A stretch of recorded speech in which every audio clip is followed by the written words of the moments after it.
श्रीमद् भगवत गीता यथारूप अध्याय 7 श्लोक संख्या 27 और अध्याय का नाम है भगवत ज्ञान।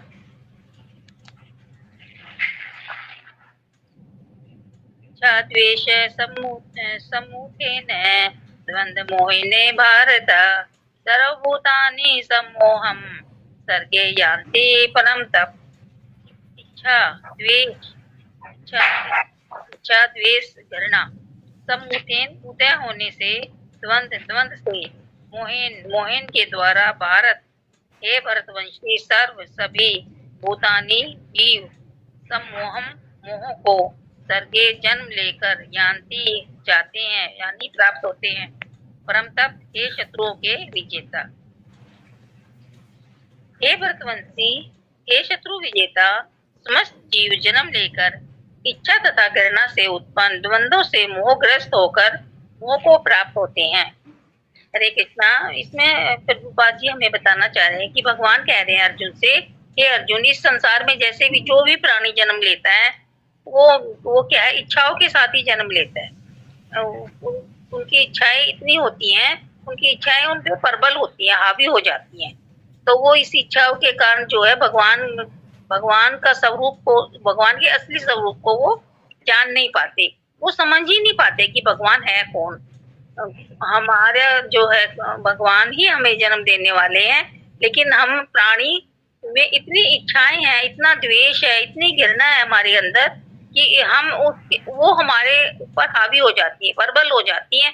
और हावी होने के कारण हम बिल्कुल नहीं समझ पाते कि भगवान है कौन। और इन इच्छाओं के कारण ही, इच्छाओं और द्वेष से ही उत्पन्न मोह मौजूद हो जाता है। जब इच्छाएं हमारे अंदर होती हैं तो मोह भी उत्पन्न हो जाता है।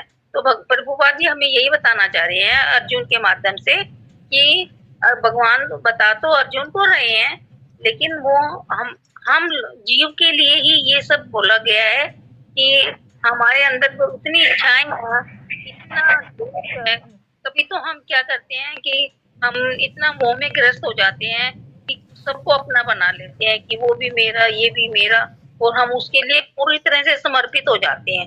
और लेकिन अगर किसी के प्रति द्वेष भावना अगर होती है तो बस फिर तू मेरा ना मैं तेरा, वो वाली भावना आ जाती है मन में। क्यों वो हमारे अंदर जो द्वेष है ना वो प्रबल हो जाता है। तो ये सारा हमारा जो जीवन का खेल है ना, ये जो है मोह और ये द्वेष और ईर्ष्या के कारण ही है। तो जो भी हम करना चाहते हैं, अगर हमारी भावना अच्छी होंगी और हम प्रभु से कृष्ण भावना भावित हैं और प्रभु से जुड़े हुए हैं, भक्तों से जुड़े हुए हैं, तो हमारी ये जो इच्छाएं हैं, जो द्वेष नहीं होता। हम आपस में जब भी कभी मिलते हैं भक्तजन, तो हम क्या करते हैं, भगवान की ही बातें करते हैं, या हम कोई गीता जी के लिए ही बोलते हैं, या कोई अच्छी ही बात बोलते हैं। लेकिन अगर हमारा मन ये इतना चंचल है, अगर हम किसी के पास भी भौतिकता से खड़े हो जाते हैं तो फिर ये हमारा मन पलट जाता है। तो ये हमारे जो द्वेष और इच्छा है ना, ये हमारे ऊपर बहुत हावी हो रखे हैं। और इसी के कारण ही जब तक हम ये द्वेष और ये जो हमारे जो घृणा है या जो हमारी इच्छाएं हैं, जब तक ये प्रबल हमारे ऊपर होती रहेंगी तो हम भगवान को नहीं समझ पाते।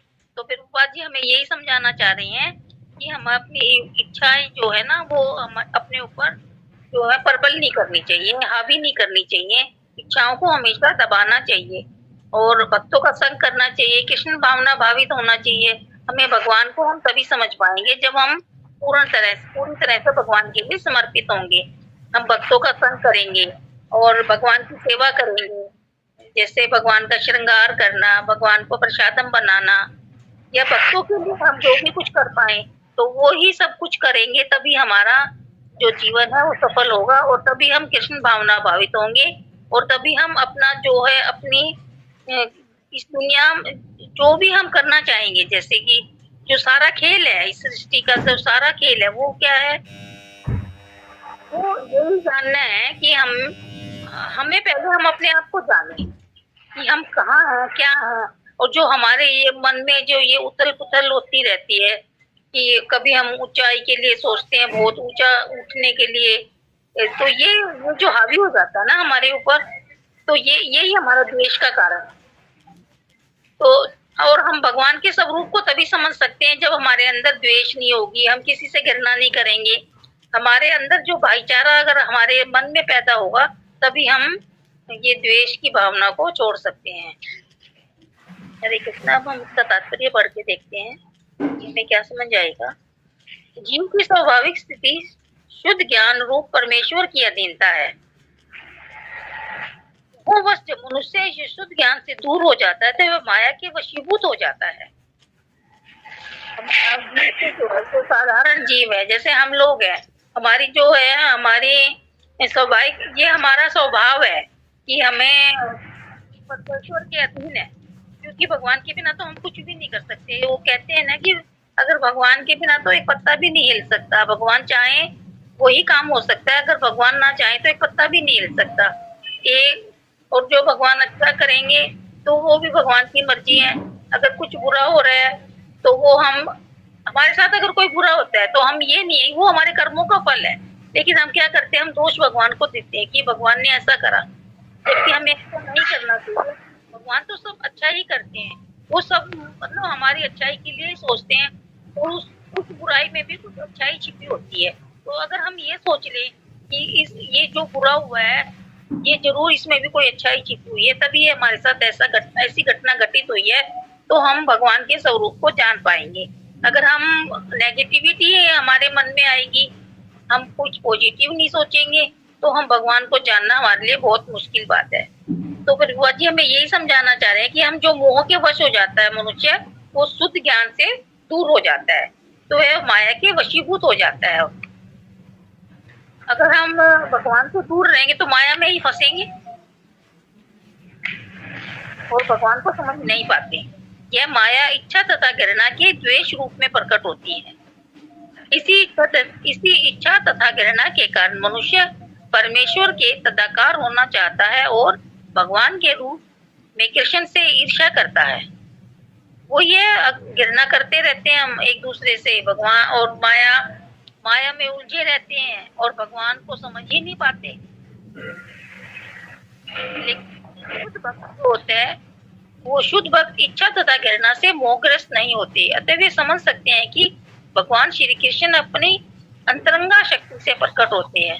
एक जो शुद्ध भक्त होता है, जो भगवान के लिए समर्पित होता है, वही समझ सकता है कि भगवान जो है ये अंतरंगा शक्ति से प्रकट होते हैं। पर जो द्वंद्व तथा अज्ञान के कारण मोहग्रस्त है, वह ये सोचते हैं कि भगवान भौतिक शक्तियों द्वारा उत्पन्न होते हैं, और लेकिन जो भौतिकता में फंसे रहते हैं वो अज्ञान के कारण मोहग्रस्त होते रहते हैं, और वो यही सोचते हैं कि भगवान जो है, भगवान की जो है वो अपरा शक्तियों से उत्पन्न होते हैं। यह उनका दुर्भाग्य है। ऐसे मोहग्रस्त व्यक्ति मान अपमान दुख सुख स्त्री पुरुष अच्छा बुरा आनंद पीड़ा जैसे द्वंद्वों में रहते हुए सोचते रहते हैं, यह मेरी पत्नी है, यह मेरा घर है, मैं इस घर का स्वामी हूँ, मैं इस स्त्री का पति हूँ। यही मोह के द्वंद्व है। जो लोग ऐसे द्वंद्वों से मोहग्रस्त रहते हैं वे निपट मूर्ख हैं और वे भगवान को नहीं समझ पाते। इस श्लोक बहुत ही इम्पोर्टेंट है, और इस श्लोक में भगवान यही समझाना चाह रहे हैं हमें बार बार। कृष्ण भगवान हमें अर्जुन के माध्यम से यही समझा रहे हैं कि जब सबकी इच्छा और द्वेष जो है द्वंद्व और मोह से ही उत्पन्न होती है। जो हमारी जो इच्छाएं हैं ये मोह से ही उत्पन्न होती हैं, और जो आपस में द्वंद्व जो हमारे मन में चलता रहता है उसी से ये सारी इच्छाएं उत्पन्न होती हैं। और सभी प्राणी जो क्या है अपने मूल से ही सम्मोहित होते हैं। जो हमारा मूल है उसी से हम सम्मोहित होते हैं। जैसे ये मेरा पति है, ये मेरा घर है, और ये मेरा भाई है, ये मेरा बंदा है, इसी से हम क्या है मोह में सम्मोहित रहते हैं। ये मेरा मेरा मेरा मेरा जो ये ही हम मोह में हमें उलझा के रखता है। हम मानते हैं इस बात को कि जब तक मोह नहीं होगा तो बच्चे नहीं पलेंगे। ये तो कहावत भी है कि मोह नहीं होगा तो बच्चे नहीं पलेंगे। लेकिन मोह, सारा मोह बच्चों के लिए ही क्यों, गृहस्थी के लिए ही क्यों? इसमें से कुछ हम जो है जिन्होंने हमें जन्म दिया है, इतना अच्छा शरीर दिया है, इतने अच्छे कुल में हमें जन्म दिया है, पहले अगर हम उनको उनके लिए समर्पित नहीं होंगे और हम अपने सिर पे क्यों सारा बोझ लें कि मैं हूँ, मैं हम अपने सिर पे क्यों बोझ लें? हम भगवान के लिए छोड़ देना, सब कुछ जो करेगा भगवान करेगा। अगर हमारे अंदर ये भावना आ जाएगी और हम कृष्ण भावना भावित हो जाएंगे तो हम इस मोह के जंजाल में और ईर्ष्या है जो भी कुछ हमारे मन में है उससे हम बहुत परे हो जाएंगे। उसे हमें डर ही नहीं लगेगा, क्योंकि हमें ये लगेगा भगवान हमारे साथ है तो हमारा कुछ बुरा हो ही नहीं सकता। अगर हमारे अंदर ये भावना आ जाती है और लेकिन हम क्या है, हम ये सोचते हैं कि भगवान कोई कुछ करने वाला नहीं है, जो कुछ करने वाले हैं वो मनुष्य है। लेकिन मनुष्य के अंदर ये राग है, ये द्वेष है, ये उत्पन्न क्या किससे होता है? यही दुखों का कारण है। ये हमारे मन में जो है ये घर करा हुआ है कि मैं जो कुछ कर रहा हूँ मैं कर रहा हूँ, अगर मैं नहीं कमाऊंगा तो मैं खाऊंगा। ये नहीं पता कि भगवान हमें कमाई का साधन देंगे तभी हम कमा सकते हैं, तभी हमारा रोजगार है, कुछ भी है, हमारे नौकरी है, कुछ जो भी है वो की हम हमें अपने ऊपर नहीं लेना चाहिए सारी बात कि मैं कर रहा हूँ, मैं कुछ नहीं कर रहा हूँ, सब करने वाले भगवान है। अगर हमारे अंदर ये भावना आ जाती है तो ये द्वेष और ये जो भगवान इस श्लोक में हमें समझाना चाह रहे हैं, ये जो मोह है, ये द्वेष है, या ये जो भी हमारे अंदर जो द्वंद चलता रहता है, हम इससे बहुत ये हमारे ये जो है हम इसके अंदर इस मोह में ग्रस्त नहीं होंगे। परिवार तो हमारा तब भी पलेगा अगर हमने कुछ नहीं होंगे। अब अगर हम नहीं होंगे, पीछे श्लोक में ही भगवान ने बताया है कि पहले जब मैं नहीं था तब भी ये सृष्टि चल, मैं तो इस सृष्टि में हमेशा रहा हूँ, जब तुम नहीं थे तब भी, भूत में भी, भविष्य में भी और वर्तमान में भी, मैं तो हमेशा रहता हूँ। लेकिन तुम क्या है, तुम तो अभी वर्तमान में ही दिखाई दे रहे हो, तुम्हें भूत और भविष्य का तो कुछ नहीं पता ना, तुम्हें तो सिर्फ वर्तमान का पता है। अगर हमारे इतनी बात हमारे मन में समझ में आ जाए तो हम जो है वो कृष्ण के स्वरूप को जान पाएंगे। और जो ये संसार जो है कहाँ से आया, ये संसार भी तो मेरे द्वारा ही बना गया है, और ये जो संसार है ये वास्तव में क्या है, जो सभी लोग हैं वास्तव में मोहित है, उनका शरीर है, इसी कारण से वो भय से भरा जीवन जीते हैं। जैसे आप किसी एक फिल्म का कैरेक्टर ही ले लीजिए, कोई एक फिल्म का नायक है, वो क्या है, वो किसी भूत प्रेत से डरता है कि भाई, और उसके पीछे भागता है उससे डर के। एक नायक जो है वो भागता है कि मुझे तो इस भूत से डर लग रहा है, वो पूरी फिल्म चलती रहती है लेकिन वो उससे डरता है, वो भागता रहता है, और लास्ट में क्या आता है, वो ये भूत उसको क्या करता है, उसको खा जाता है, उसको मतलब उसको वो भूत जो है उसको खत्म कर देता है। तो ये भय के कारण ही उसका शरीर खत्म हुआ ना। अगर वो भय नहीं मानता तो वो उसका कुछ नहीं बिगड़ने वाला था। जो ये भय है, ये संसार में हमें ये राक्षस रूपी भय है जो हमारे को हमेशा परेशान करता रहता है। हम हमेशा डरे रहते हैं कि हम चलेंगे कहीं गिर ना जाएं या हमारे साथ कुछ बुरी घटना ना हो जाए। लेकिन होना क्या है, होना वही है जो भगवान चाहता है। हम चाहते हुए भी कुछ नहीं कर पाते, लेकिन हम तो हमेशा ये सोचते हैं कि हमारा अच्छा ही अच्छा हो, लेकिन हम नहीं कर पाते। वही बात है कि जैसे जैसे हम इस संसार से प्रभावित होते रहते हैं और भक्तों से अगर हम अलग रहेंगे तो क्या है, हम कृष्ण भावना भावित हो ही नहीं सकते। लेकिन अगर भक्तों के संग में रहेंगे, उनका संग करेंगे, भगवान के बारे में जान पाएंगे, अच्छे गुरु का, प्रमाणित गुरु के संग में अगर हमें होता है, प्रमाणित गुरु क्या है, हमें अच्छा से आशीर्वाद देते हैं, और वो क्या है, हमारी बाजू पकड़ ले एक बार तो वो भगवान, वो एक आती है ना एक स्टोरी कि एक भगवान कहते हैं कि एक कोई मतलब भक्त होता है, कहता है मेरी बाजू पकड़ लो, वो कहता है नहीं नहीं, अगर मैं भगवान तो मैं तो छोड़ भी सकता हूँ भगवान की बाजू, लेकिन अगर भगवान ने मेरा हाथ पकड़ लिया एक बार तो वो कभी नहीं छोड़ेंगे, क्योंकि मैं तो जो हूँ भौतिकता में फंस गया तो भगवान का हाथ फिर छोड़ दूंगा, फिर अपने उसी कर्म में लीन हो जाऊंगा। लेकिन अगर भगवान ने मेरा एक बार हाथ पकड़ लिया तो भगवान मेरे इस हाथ को कभी नहीं छोड़ेंगे और वो मेरी इस नैया को पार ही लगा देंगे। अगर हमारे मन में किसी के प्रति द्वेष ना हो, सब मतलब ये ना हो कि भाई जैसे उसमें महाभारत में हुआ था कि ये मेरे पुत्र हैं और ये क्या है, भगवान इस गीता में यही तो समझा रहे थे, क्योंकि पहले ही श्लोक में कहा था कि धृतराष्ट्र ने धर्म क्षेत्र मतलब धर्म क्षेत्र कुरुक्षेत्र पांडव किम कुरुते पांडव, भूल गई कि मतलब युद्ध के मैदान में मेरे पुत्र, वो मेरे वाली भावना आ गई ना। अगर वो मेरे वाली भावना धृतराष्ट्र के मन में नहीं आती तो ये युद्ध नहीं होता। उनके मन में ये मेरी भावना आ गई कि ये मेरे पुत्र हैं और ये मेरे भाई के पुत्र हैं।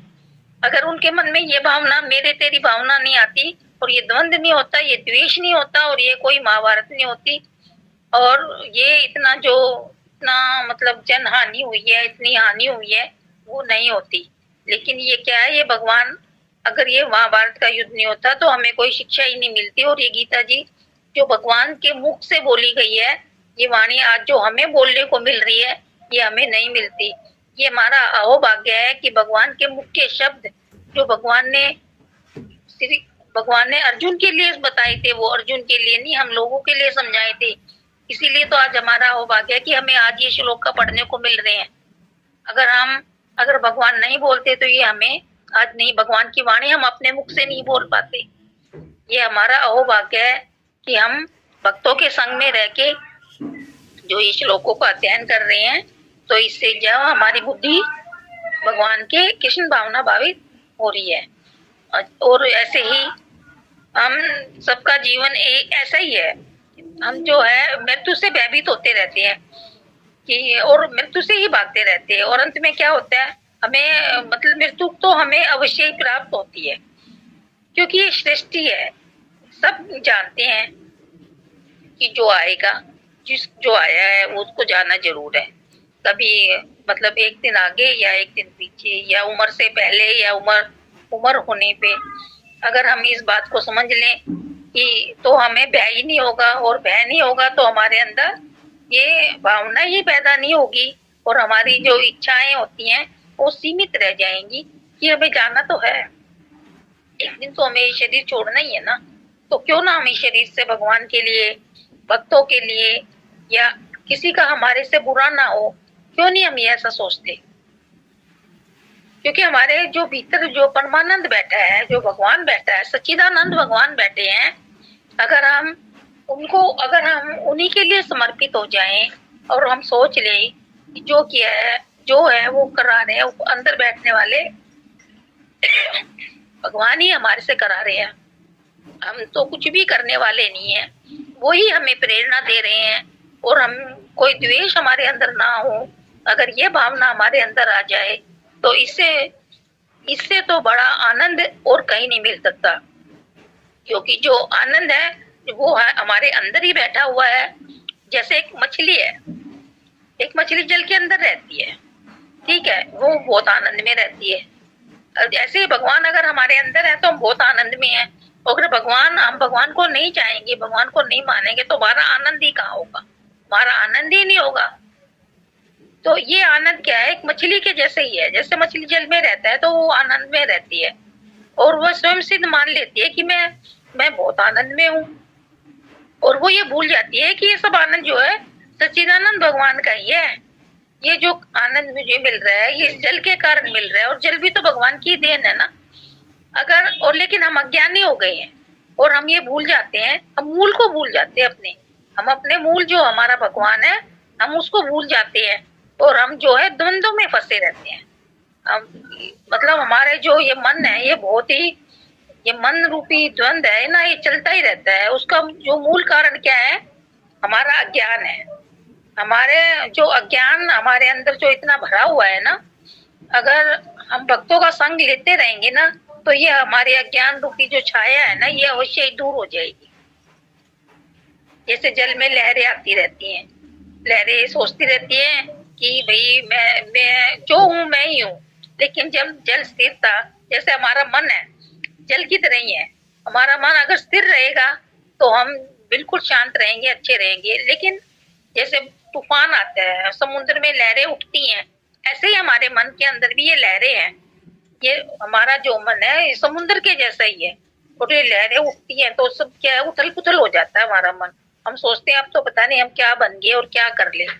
और ये ही जो है हमारा मन जो है अशांति का कारण हमारे पैदा करता है। और जब तक हम भगवान के अस्तित्व को नहीं समझ पाएंगे, जब तक हम भगवान को नहीं समझ पाएंगे और भक्तों का संग नहीं लेंगे, तो हमारा मन ये समुद्र की लहरों की तरह ही उठता रहेगा और ये हमारे अंदर जो द्वंद्व पैदा करता रहेगा, ईर्ष्या, द्वेष, ये सारी हमारे अंदर जो भावनाएं आती रहेंगी, इसी से हम क्या है, हम हमारा गिरना संभव है।